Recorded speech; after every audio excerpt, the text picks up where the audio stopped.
Hi there, my name is Lucas Swidler, and this is my project 3 for IS44. This is managing Kenji's YouTube channel. So the YouTube channel that I'm covering is Kenji, who makes data science videos. The topics that this presentation is going to cover are the timeline, it's talking about like date ranges, stuff like that, user engagement, and some of the data with that, relationships between user engagement variables such as comments, shares, and likes, and analyzing the relationships between those. And similarly, some relationships with income variables and how those are related to user engagement. And the purpose of this presentation is to analyze the most important variables, what variables are important to maximize for revenue, for views, any reasons that for success, maybe between different variables that the YouTuber might be optimizing for, which ones are the most important, and etc. Trying to get some insights on how to better create engagement and make a better YouTube channel purely from the data. So covering the timeline, the earliest video made was June 6th, 2017, and the latest video was January 17th, 2022. So across about a 5-year period, which is about 1,600 days. And comparing how many videos were made per month over the complete timeline, you'll see that July is the most populated month with 24. Some of the other popular months are August, November, and December, all about 20, same with March as well. User engagement. So the video with the most likes was a video called How I Would Learn Data Science If I Had to Start Over with 46,903. And you may notice a trend that the video with the most comments, views, and most subscribers gained are all this same video. This was his by far most popular video. It had 907 comments, a little over 1.2 million views, and the YouTuber gained about 46,000 subscribers from this video. So this video was from purely numerical standpoint, this is the best video he made, and it drew the most attention and the most subscribers. So this is a very good video, and based off these numbers alone, the YouTuber would want to replicate what they did with this video. To analyze some of the relationships between a couple of the user engagement variables, in the top left, there is a scatter. So these are all scatter plots. The top left one is the relationship between likes and views. And you'll see that has a pretty positive correlation with the more likes being the more views that are coming around. And that would make sense as not all people that view the video are going to like it or dislike it, but people that are watching more often would be likely to like it. And as you can see, there is one outlier that is slightly skewing the data, and that was the previous video of how I would learn data science. The next graph in the middle is relationship between comments and views. This one has a bit more of an interesting relationship, as having more comments doesn't necessarily imply higher views. These might be videos that maybe more are controversial or aren't as drawing as a topic, but might be sparking some sort of conversation. But it is a somewhat positive trend with a major outlier. The next graph is subscribers gained and likes. This one is a pretty straightforward positive relationship. The more likes that a video is getting means the more people that are enjoying it. And if more people are enjoying it, then that likely means that many of them are going to be new to the channel. And so those new viewers would be liking the video and subscribing if they want to see more. So that relationship makes sense. In the bottom left is the relationship between comments and new subscribers. Similarly to comments and views, there isn't necessarily a positive relationship here, and if there is, it's a weak one. Having more comments doesn't necessarily mean there are more subscribers, especially if, as mentioned before, the video is very controversial. That might be sparking a lot of discussion, but that doesn't mean that more people want to see more from that YouTuber. And new subscribers also would imply that they really enjoyed the video and they want to see more, but if they're commenting on it, that doesn't necessarily mean that they like it. And between new subscribers and views, this one has a pretty positive correlation that seems to actually be brought down by the outlier, showing that the more views a video has, the more subscribers it's going to bring in, which again makes sense. The more outreaching and widespread a video is, the more people are going to want to subscribe. In terms of the video that generated the most subscribers, net total was, again, how I would learn data science if I had to start over. This number 46,000 was the number of subscribers gained from the video minus the number of subscribers lost from the video. This video did not lose the YouTuber very many subscribers at all, but it gained quite a bit. To compare income, there are three graphs here. The top one is comments versus revenue per video. As you can see, having a higher number of comments doesn't imply a higher revenue. And this for similar reasons. If a video maybe is shorter or drawing a lot of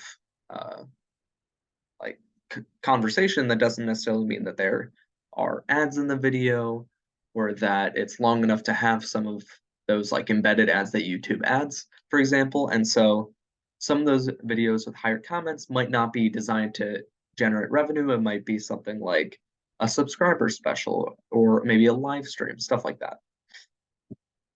The middle graph is likes versus revenue per video. This has a positive relationship, which seems to make sense.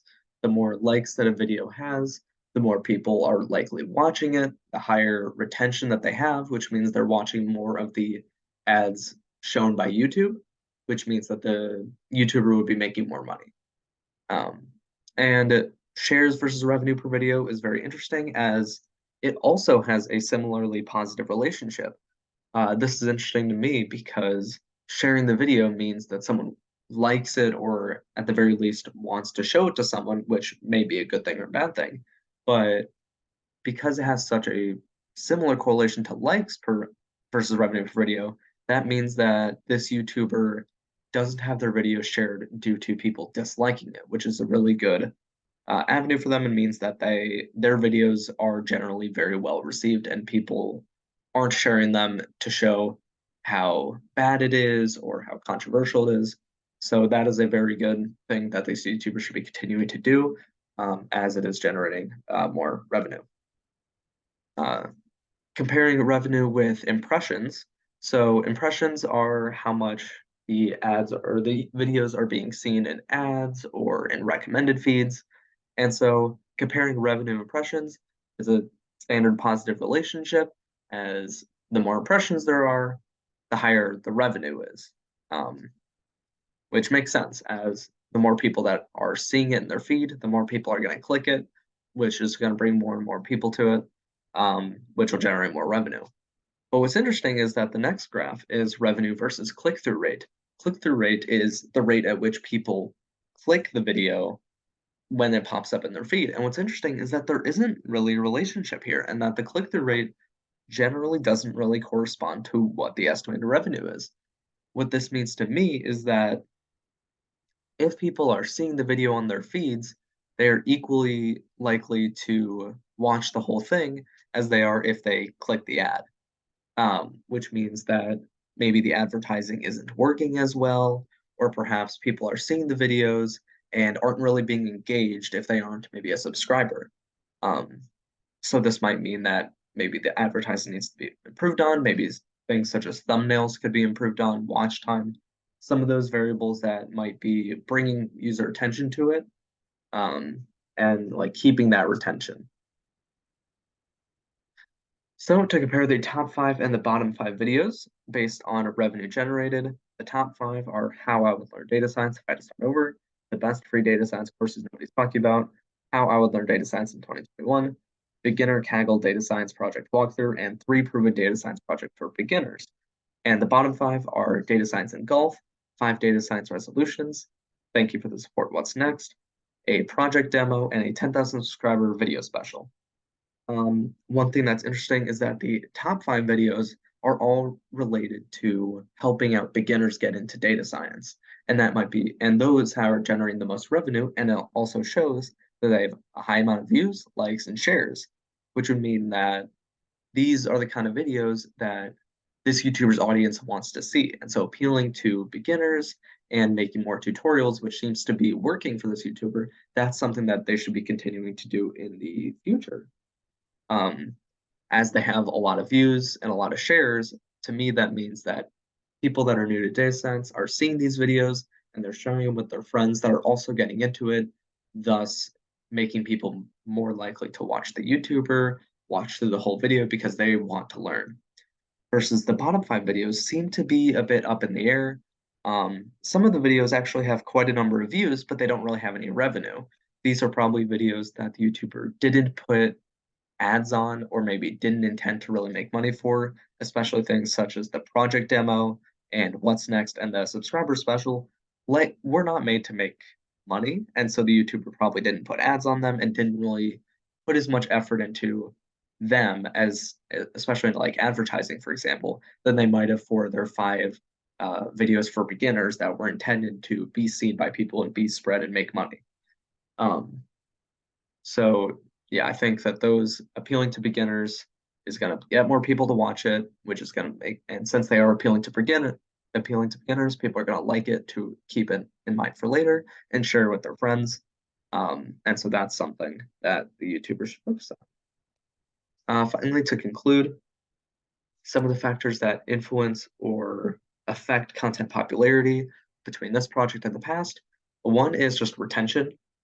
Some of the other projects that we've talked about, the longer a user is on the platform, the more willing they are to pay more or keep watching videos. And the same thing applies here, as the more people are watching the videos and the more people are sharing them and liking them and things of that nature, the more money that are going to be made, the more subscribers that are going to be gained.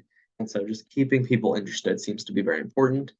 The number of viewers and listeners being the most crucial variable. At the end of the day, people coming in is important.